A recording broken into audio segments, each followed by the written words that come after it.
the things that you take pain to talk about is the fact that it's very difficult with how we in the modern world, take our standards of today and then export those back on others' time. Why is it so important to see Edwards in his own time?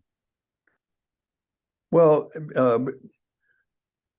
first of all, you have the first thing you need to do when you're going studying people in another era is to think, what did they take for granted, and how's that different than things we take for granted? And for instance, we take for granted some sort of principle of equality, equal opportunity, and so forth, and that's applied in all sorts of different and sometimes contentious ways, but it's an ideal that we all hold to.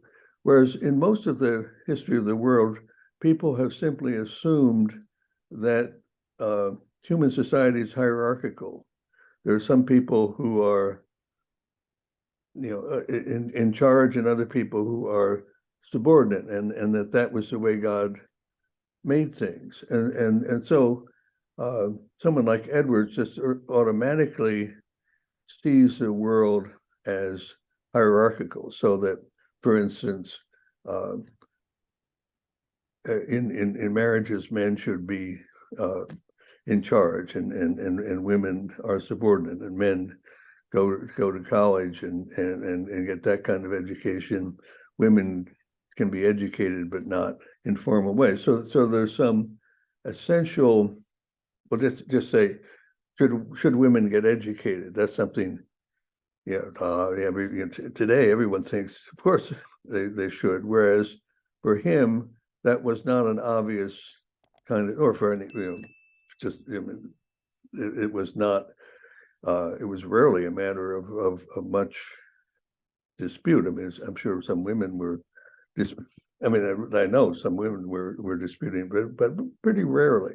So it's just a different world, and you have to take that into account and live with it, and not say, well, if this person is wrong about that, I can't listen to someone who had that kind of view of hierarchy, because it's that's, you can't.